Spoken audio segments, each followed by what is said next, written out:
Hello, my name is Adai, and I'm the moderator for this morning's panelists. Panelists, please introduce yourself and say why your voice is important in mass incarceration. I have to start. My name is Darrell Jeffries, and I'm a leader of SMI, Stop Mass Incarceration. I say children's voices or anybody's voices matters in this issue because everybody have an opinion, everybody can bring something different to the table, and we can stop mass incarceration. Alright, my name is Willie Ruffin. My voice is important because I want you better the world. My name is James, and I study on all inmate prison restoration system. And I think my voice matters because people need to understand that these people need education more than anything and need help to fit back into society. Okay, our first question goes to Roosevelt. Why do you want to start a police program? Because you've been talking about it for a long time. Alright, my issue is police discrimination, and the reason why I feel like I want to make a program because, like, parents, like, you got some bad parents, and they be like after the police, and they be standing around their kids, and like, in the kid mind, that's what you putting in their head, so they gonna think the police are bad. That's why I want to start a program so they can do building activities and build a relationship with the police and feel as though that they can trust them and that all cops are not bad cops. But what about some kids, like some police is already harassing kids, and kids probably ain't never gonna trust the police. What about the end of now? That's why I'm doing the program to change their mindset of bad police and all the bad cops and all that. That's why. But if all their life, that's all they know is the hustle, then what they're going to do if they can't trust a They bad. I mean, everybody gonna have their own opinion about the police, but at least I'm trying to guide them in the right direction for them to trust the police. So it's personal, it's not just like, up front, it's personal. They get in touch with each other in each other's lives and they start to build a bond. Okay. I mean, I don't know.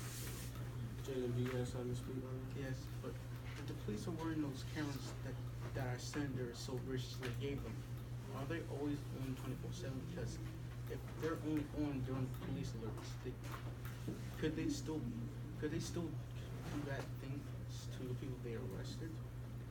The cameras are only on when you're on crime, so.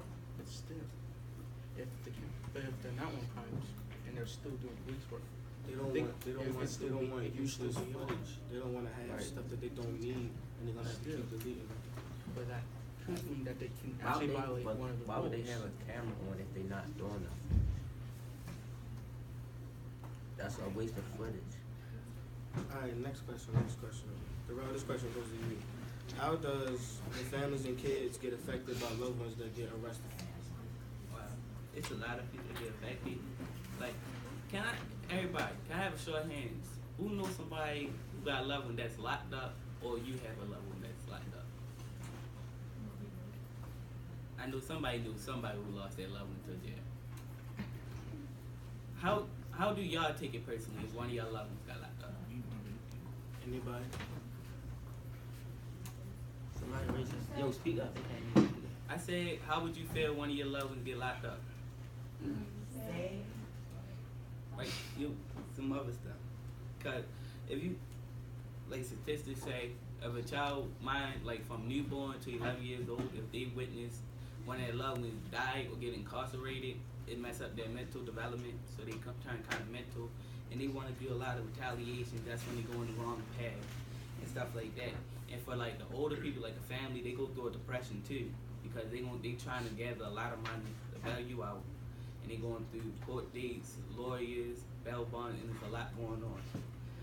So I say I'm trying to work with our family, so our families want to be more infected, so they can have some closure. Like we can work with they can continue meeting or talk to their loved one, and not that everything is okay, so they won't be worried about them getting all types of mistreated in jail. So much stuff has happened though. It's been over 40 years since really mass incarceration has started. How do you think everybody can be re-compensated? I think people should be like we can reincarcerate people by, let's say, giving more family time or something. Anybody else have something to say? You do. Alright, well, the next question goes to you, Jalen. why do some people get, well, when they go to jail, why are they put in solitary confinement? Well, thanks to mass incarceration, it causes a fundamental increase in the population in prisons, excluding specifically security maximum prisons.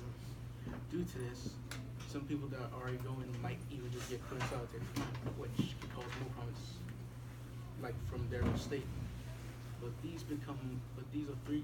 from my statistics, it's 3 times worse. They dementia and the hallucinate worse than anything else besides any other death penalty. Now, in fact, it causes them to become very enraged and cause psychotic tendencies within them. So what you're saying is that it's wrong to put them in a black room by themselves because they're just going to get more crazier. Yes, and the room was only as big as only a queen size mattress. Not that much space to move around. 24 hours a day.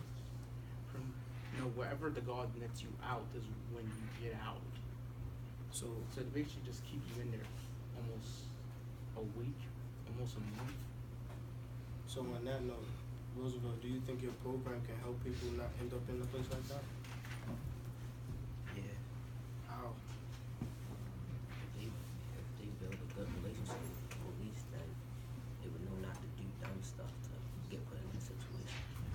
But sometimes these people actually get stuck in there for no apparent reason at all, just because the guards just feel like putting them in solitary. But what about like the people that's in jail? They don't trust the police because police lock them up. Don't you think a lot of those people should be very compensated? Because a lot of them didn't do things. Mainly, I do think they deserve to be compensated. But they keep on keeping them there because it is too pricey, and basically the government is the problem of this.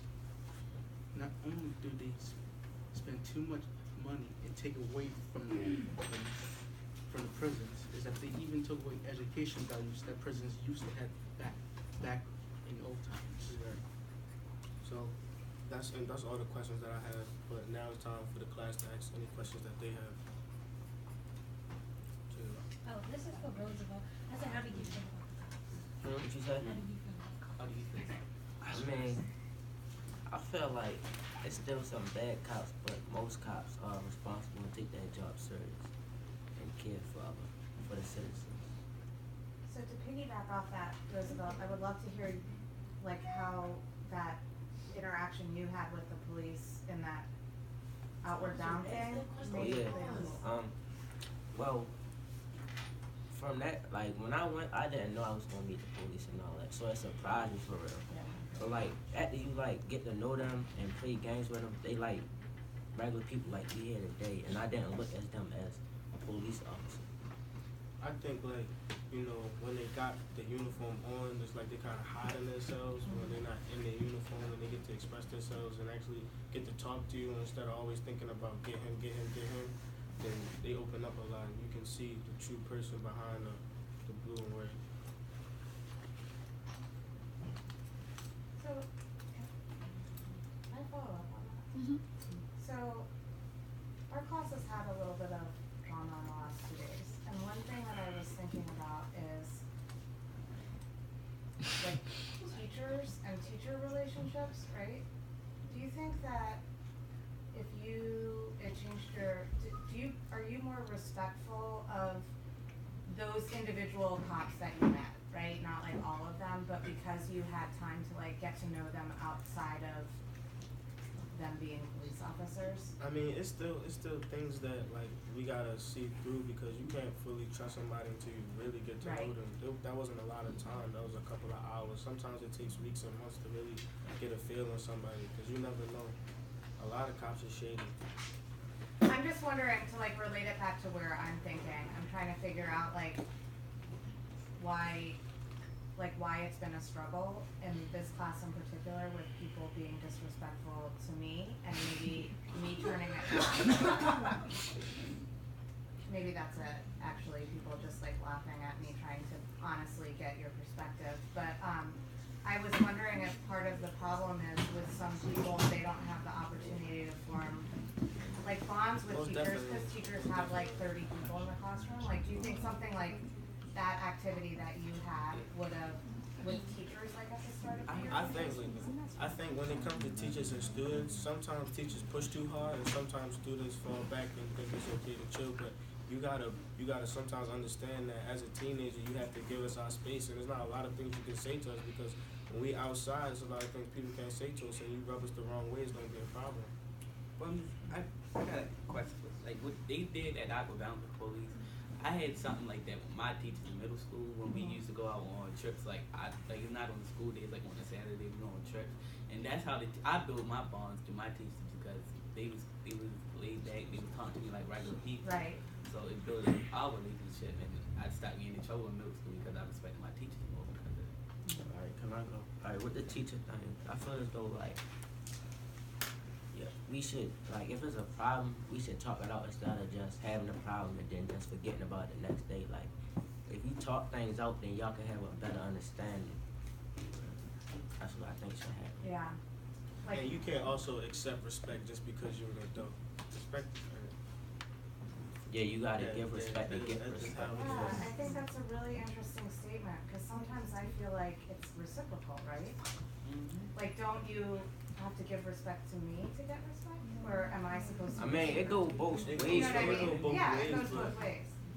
I agree. Interesting.